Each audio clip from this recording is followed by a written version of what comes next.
All right, let's get going, people. It's time for Bob Bryant, Jeff Goodman, Gary Tanguay along for the ride. Podcast, Zoom, however you consume.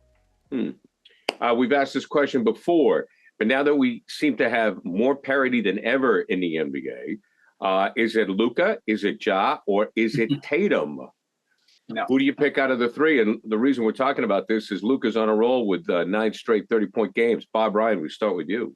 Well, the public always embraces little guys before they embrace big guys, little and mid-sized guys. I think Ja is got the best case in this argument only because of the nature of just about the size thing and all. Plus, he's American. I don't know if people want to make the face of the league a Central European. Tatum American? Didn't Tatum grow up in St. Louis? Tatum's not in this. America still? He's not in this discussion yet. Come on. This discussion is – I mean, what about Giannis in terms of face of the league? Come on.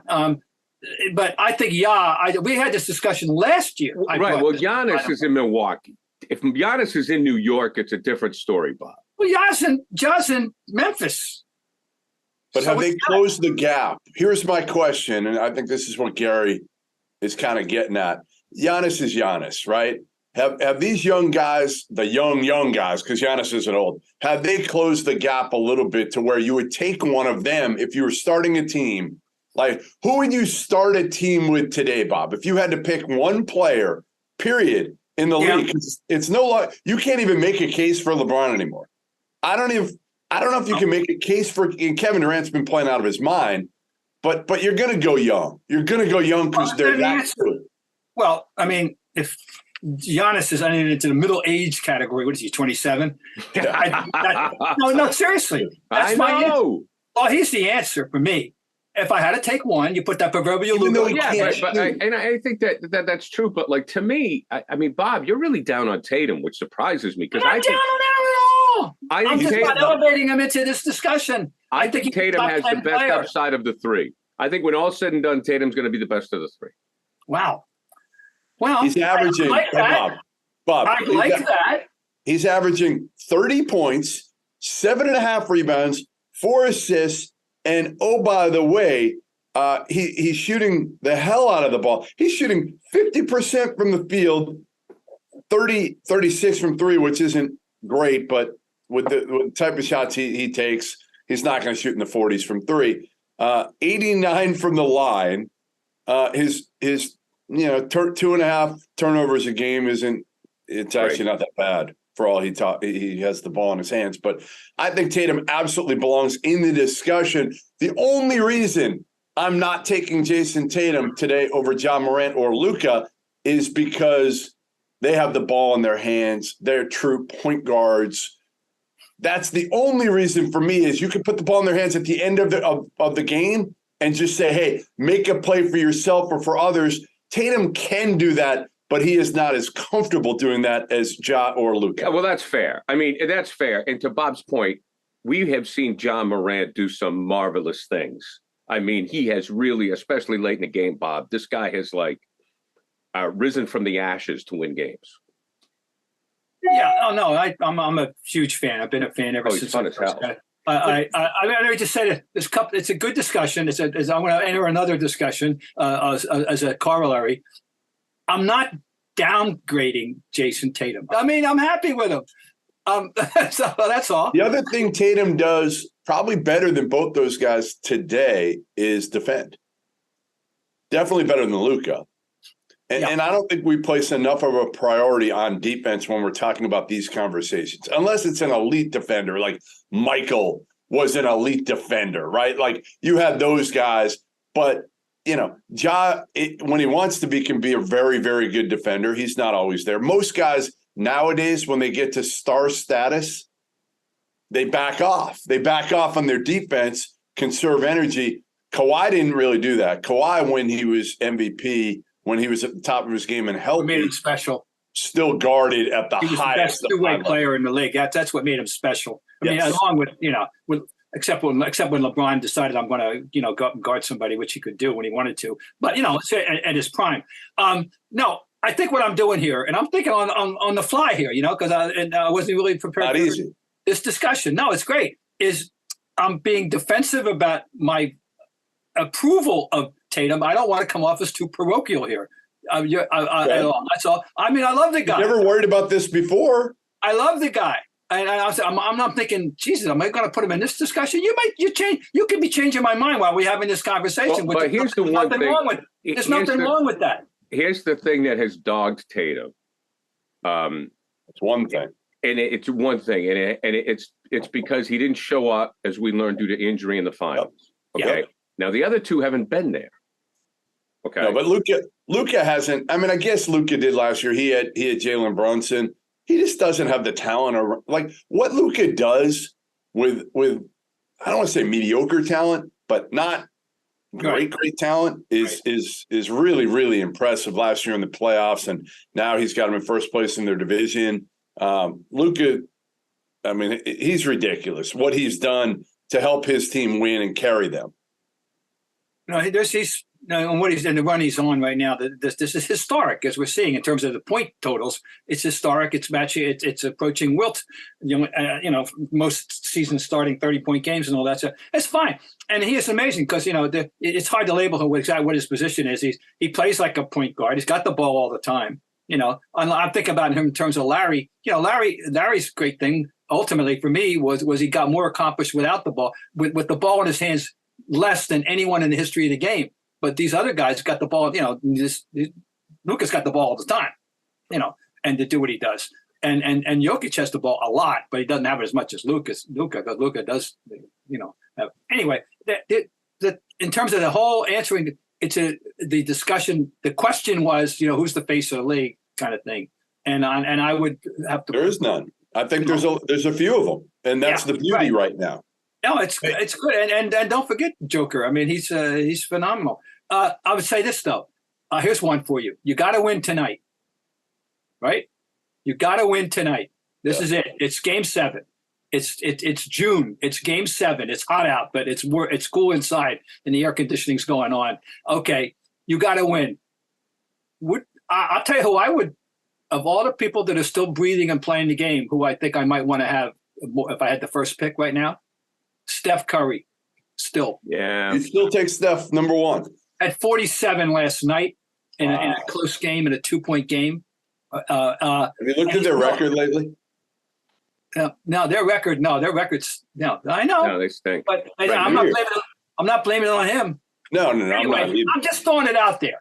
Well, it's a great debate because you could say Steph, you could say Ja because of his comebacks. You could pick any of these guys because of their one-on-one ability and the way they've been able to take over a game.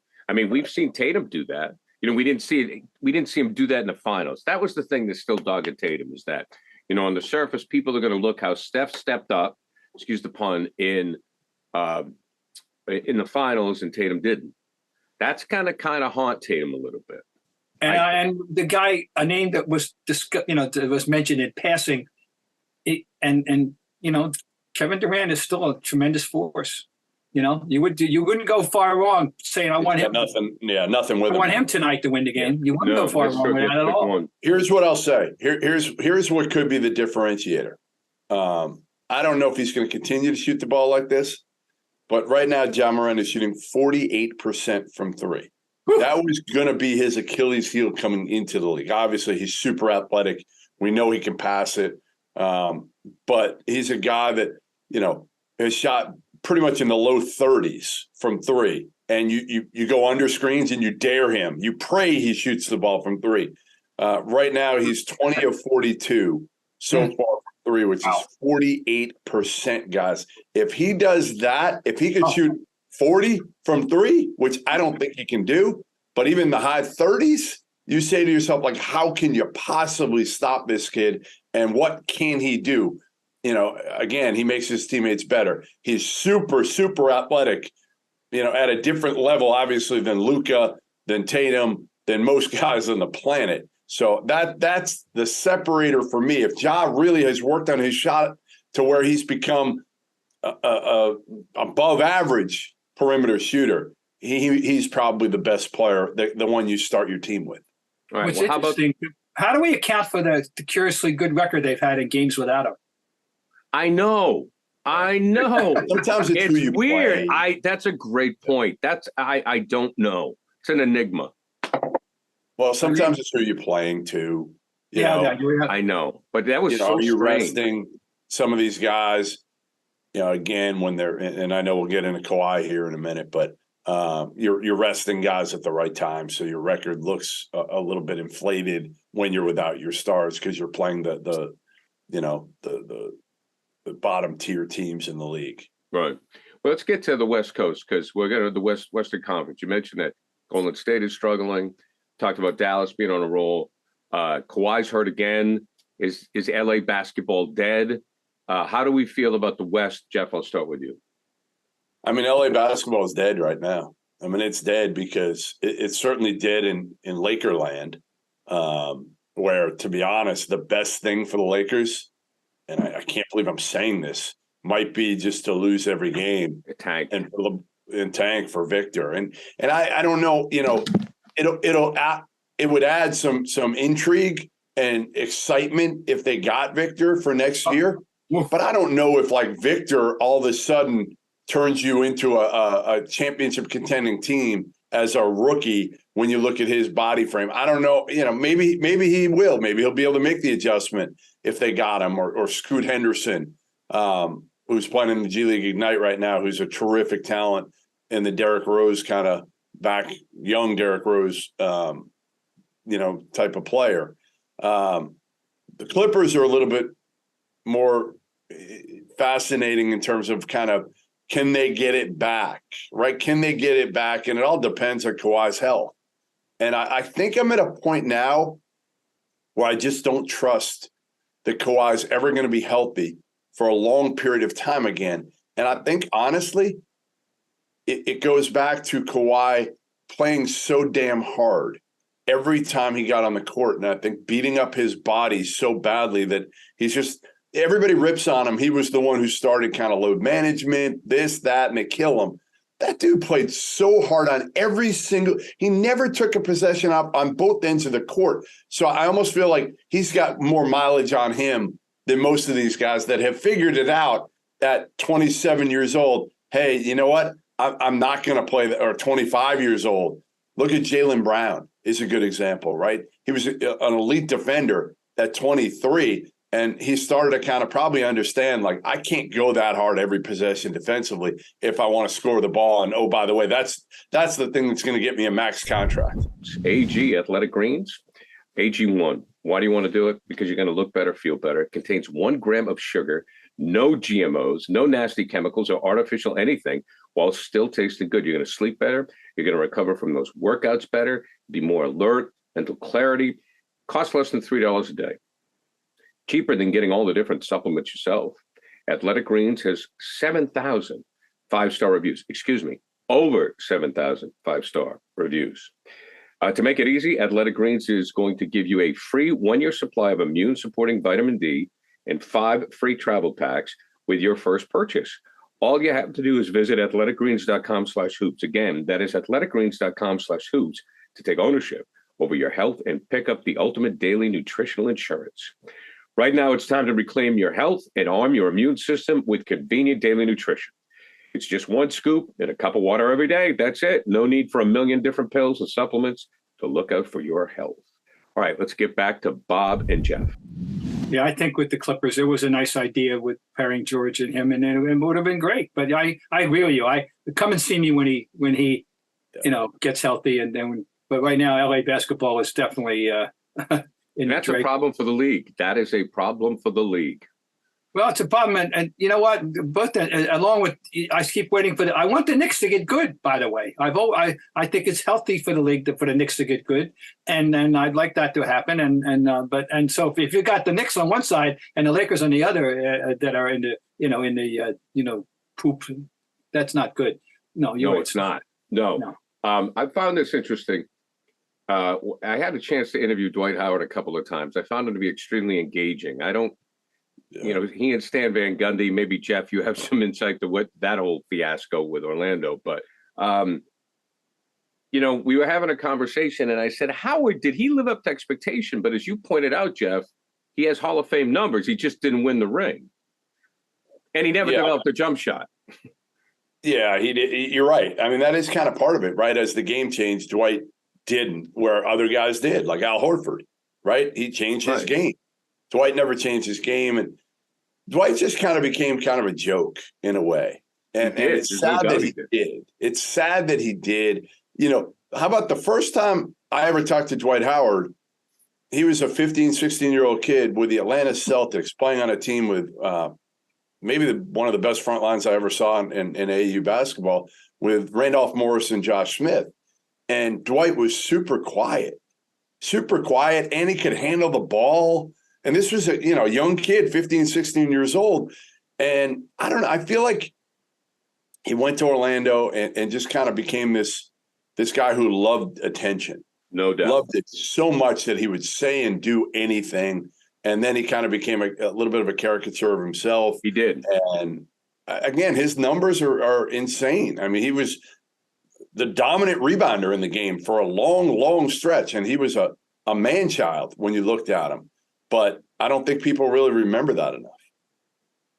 I, of course, have tried to distinguish myself as the leading member of the anti-Dwight Howard fan club. And he's my least favorite player of the last 15 years because I think I get that quote, Gary. He's my least favorite, and that includes Kyrie Irving. I've been on record. Well, I mean, no, as a player, Kyrie Irving says, and I've been on record as saying that I would rather play 4-on-5 than have Dwight Howard on my team. So, so I just restate that I'm not running away from those thoughts. Okay, right now. I think he's a squandered talent, and it's funny to say that when you look at the resume. If you look at the resume and the cold hard statistics, if you pointed out, Jeff, it looks like a Hall of Fame resume. Defensive Player of the Year, right, Mike? I'm sure. Rebounding guy. Look at the tremendous numbers, and he wasn't a winner. He was the antithesis of a winner. And no, he wasn't. And he got to the finals once, and it was one of those things where you thought you were going to get back. Then he, I think, became sort of a coach killer, and it was all about him. And you hit it. You called him, maybe a joke. And my thing is, I would say he was the wrong priorities. He seemed to have the wrong priorities. He just didn't get it. That about what winning is all about. How best to maximize his talents. How to stay serious. Right. He's a walking distraction in the last X years of his career. And yet I understand if somebody could drop in and look at that record and say, oh, this guy's got to be a Hall of Famer. God forbid. Oh, my God. And I dread that a panel is going to be adjudicating this. I hope you go. And we'll get swayed by the numbers. To that Hall of Fame induction, Bob. I'm gonna make sure you have to go to listen to Dwight's acceptance speech. Yeah, well, you're buying then, all right, Jeff? I'll tell you what. Absolutely. It'll be worth it to watch you next to me. God damn it. How did he get in here? What? I'd rather play 4-on-5 than play with this guy. And on that note, gentlemen, if there's nothing else on the table, I will bid you adieu. Good job. Okay. Bob Ryan, Jeff Goodman, Gary Tanguay along for the ride.